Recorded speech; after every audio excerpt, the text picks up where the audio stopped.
Apa sih arti mujizat 5 roti dan 2 ikan?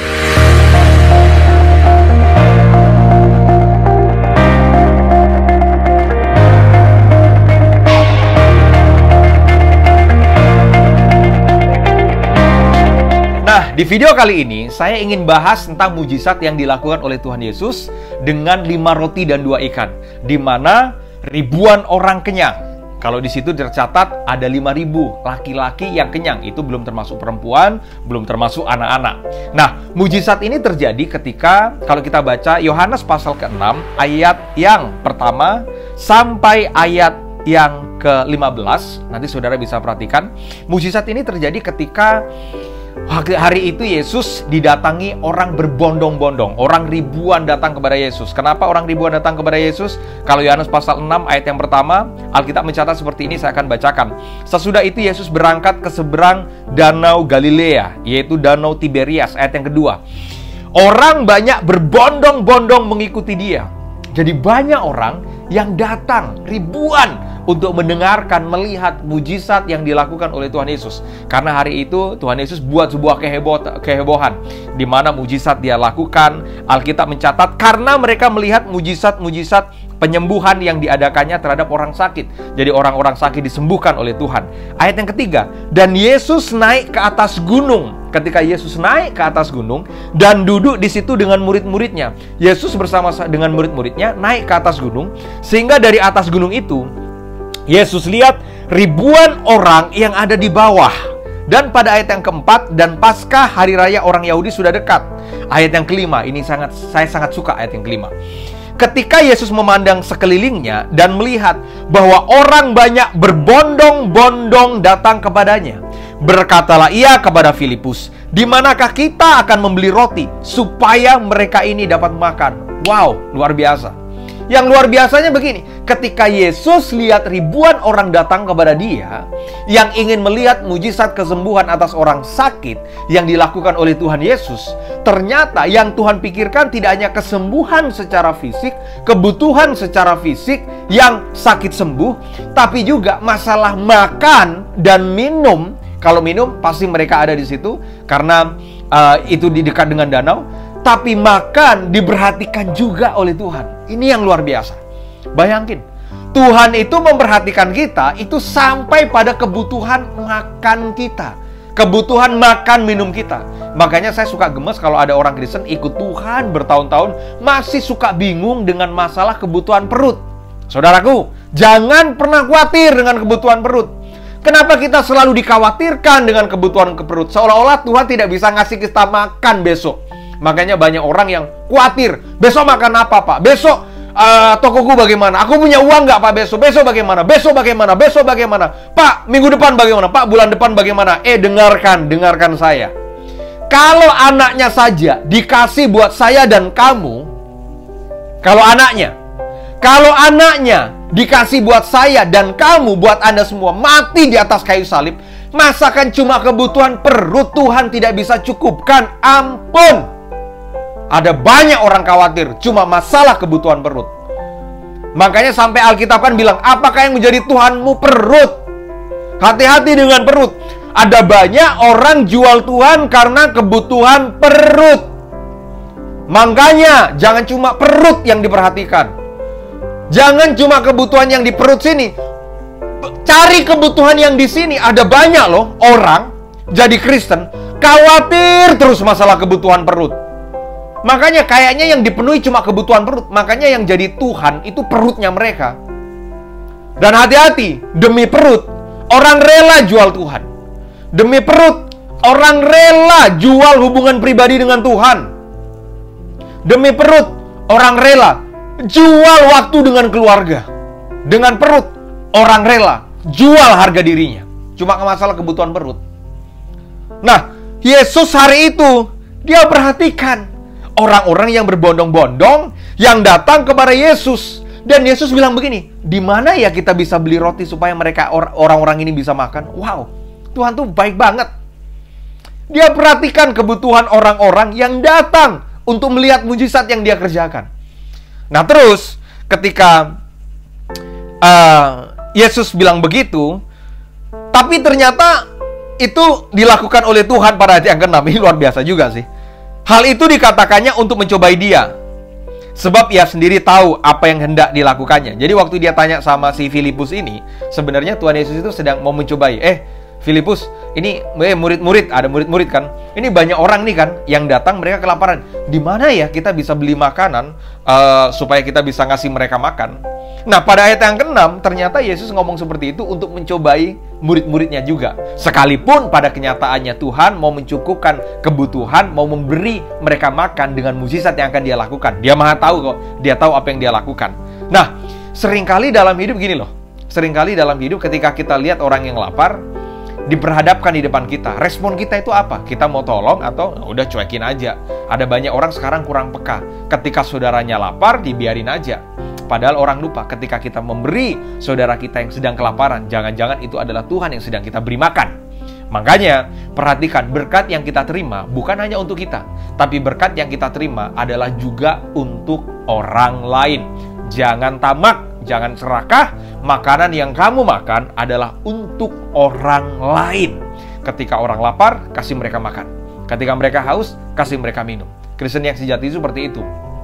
Nggak egois. Orang Kristen yang sejati itu nggak egois, yang cuma dipikirkan diri sendiri. Detik dimana kita cuma memikirkan diri sendiri, sebenarnya kita jadi orang yang paling egois dalam hidup. Orang yang paling egois itu adalah orang yang tidak mau memikirkan orang lain, yang dipikirkan cuma dirinya sendiri. Makan buat dirinya sendiri, uang pun cuma buat dirinya sendiri. Makanya hidup itu, kenapa Tuhan menempatkan orang lain di sekitar kita adalah untuk kita berbagi dengan mereka. Nah, pada ayat yang ke-7, jawab Filipus kepadanya, roti seharga 200 dinar tidak akan cukup untuk mereka ini, sekalipun masing-masing mendapat sepotong saja. Filipus bilang, Tuhan, kita nggak cukup ngasih mereka makan. Nah, yang luar biasanya adalah seorang dari murid-muridnya, yaitu Andreas, saudara Simon Petrus, berkata kepadanya, ayat 9, ini poin saya. Di sini, perhatikan, di sini ada seorang anak yang mempunyai 5 roti jelai dan 2 ikan. Tetapi apakah artinya itu untuk orang sebanyak ini? Si Andreas ini bilang gini, Tuhan, guru, sorry, ya ada anak yang punya 5 roti dan 2 ikan. Tapi apa gunanya untuk ribuan orang? Karena nggak akan pernah cukup. Yang ada di kepala kita itu apa yang kita punya nggak pernah cukup. Apa yang kita punya nggak pernah cukup. Makanya gini loh. Seringkali kita khawatir karena seringkali apa yang kita pikirkan belum cukup Tuhan. Apa yang kita punya, kamu sudah punya, nggak cukup. Apa yang kita punya, nggak cukup. Dengan 5 roti 2 ikan nggak akan pernah cukup untuk memberi makan 5.000 orang. Tapi apa yang dilakukan oleh Yesus? Ya udah, kasih sini 5 roti dan 2 ikan. Ketika Yesus pegang 5 roti dan 2 ikan, ingat, apapun di tangan Tuhan bisa jadi mujizat. Ya, apapun. Makanya ketika kita punya masalah, serahkan masalahmu ke tangan Tuhan. Karena apapun yang di tangan Tuhan, itu pasti bisa jadi mujizat. Apapun di tangan Tuhan yang mustahil jadi mungkin. Apapun di tangan Tuhan yang tidak mungkin bisa jadi nyata. Nah, ketika Yesus pegang 5 roti 2 ikan, dia ucap syukur, maka 5.000 orang kenyang. Tapi perhatikan saya, poin saya di sini, tidak akan pernah ada mujizat 5.000 orang kenyang kalau tidak ada 5 roti dan 2 ikan yang diserahkan ke tangan Yesus. Mujizat itu terjadi karena ada 5 roti dan 2 ikan. Dari mana 5 roti dan 2 ikan? 5 roti dan 2 ikan bukan dari Tuhan, tapi 5 roti dan 2 ikan itu dari anak kecil. 5 roti dan 2 ikan bahasa saya, itu dari manusia yang mau menyerahkannya ke tangan Tuhan. Ingat, mujizat itu terjadi kalau kita melibatkan Tuhan dalam hidup kita. Saya nggak tahu masalah saudara apa. Saya nggak tahu saudara sedang berdoa tentang apa. Tapi kalau saudara punya pokok doa masalah apapun itu, ketika engkau serahkan ke tangan Tuhan, maka percayalah bahwa di tangan Tuhan, apapun Tuhan bisa lakukan. Sakit sembuh, buta melihat, lumpuh berjalan. Di tangan Tuhan apapun bisa dia lakukan. Makanya jangan pernah pegang masalahmu, tapi serahkan masalahmu dan pegang janji Tuhan atas hidupmu. Jangan pernah takut dan khawatir. Tapi seringkali kita datang ke Tuhan dengan tangan kosong. Artinya seolah-olah kita itu nggak mau berperan dalam mujizat itu. Ingat, mujizat ada bagiannya Tuhan, ada bagian kita. Ya, kalau selama ini mungkin teman-teman sedang berdoa, Tuhan aku pengen punya rumah, Tuhan aku pengen beli mobil, tapi aku cuma punya uang 5 dan 6 juta. Nggak apa-apa, itu bagian benih iman. Ketika kamu serahkan ke Tuhan, kamu percaya, Tuhan aku cuma punya 5 juta rupiah, aku cuma punya uang 6 juta rupiah. Ini jadi modal awal untuk aku DP rumah Tuhan, untuk aku DP mobil. Tapi aku percaya, aku serahkan kekhawatiranku kepada Tuhan, aku mau kerja keras, sungguh-sungguh, dan aku percaya, aku bisa berjalan sampai beli rumah ini. Hidup itu seperti itu. Harus ada benih, teman-teman. Harus ada benih yang ditanam supaya ada buah yang muncul nantinya.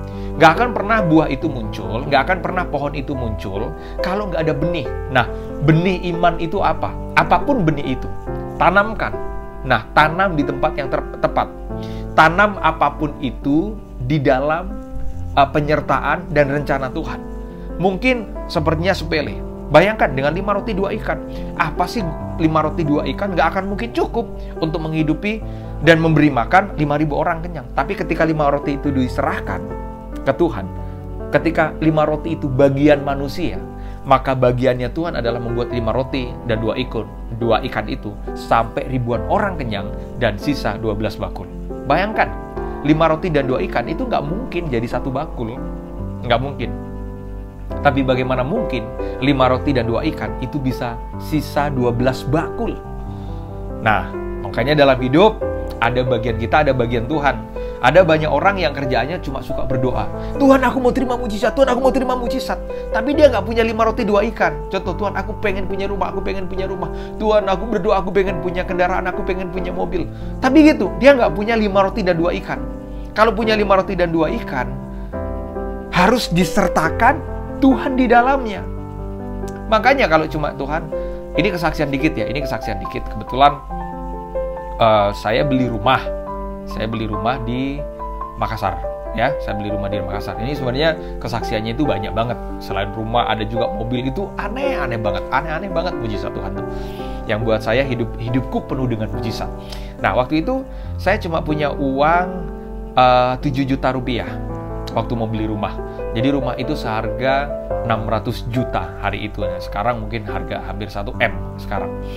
Nah, hari itu saya nggak punya uang, tapi saya nggak punya uang yang banyak, maksudnya untuk beli rumah secara cash apa segala gitu. Tapi hidup orang itu berjalan dengan iman. Maka yang saya lakukan adalah saya cuma punya uang 7 juta rupiah. Nah, hari itu mesti DP rumah bayar untuk DP itu 5 juta rupiah. Sebenarnya DP-nya 50 juta. Tapi saya cuma punya 5 juta rupiah, ya nggak apa-apa, saya transfer aja dulu. Main iman aja, ya bener. Orang percaya itu main iman. Nah, saya transfer 5 juta rupiah. Begitu saya transfer 5 juta rupiah, sisa 2 juta rupiah. Bulan depan saya harus transfer lagi 5 juta rupiah. Dari mana caranya? Ya nggak apa-apa, yang penting ada 5 roti dan 2 ikan itu yang sudah saya kasih duluan. Ternyata sampai hari ini, kita nggak pernah berkekurangan. Dan saya bisa cicil rumah itu. Juga mobil, ini baru saja kejadiannya itu baru sebulan yang lalu. Ya, baru sebulan yang lalu itu juga sama, nggak punya uang, tapi punya uang sekian. Ya udah, bayarin aja dulu. Nantinya bagaimana? Besok urusannya besok, karena masing-masing hari itu punya kesusahannya masing-masing. Jadi jangan pernah memikirkan sampai khawatir kita seolah-olah kita bisa menambah sehasta saja dalam jalan hidup kita, menambah sejengkal dari jalan hidup kita. Bagian kita. Jangan menuntut bagiannya Tuhan kalau bagian kita tidak kita lakukan. Makanya kita belajar sesuatu bahwa 5.000 orang itu kenyang karena ada 5 roti dan 2 ikan. Dari mana 5 roti dan 2 ikan itu? Dari anak kecil yang mau menyerahkan kepada Tuhan. Bagian kita adalah apa yang kita punya sekalipun kecil, serahkan ke Tuhan. Dan bagian ke Tuhan adalah melipat gandakan dari apa yang sudah kita berikan. Tuhan Yesus memberkati. God bless you.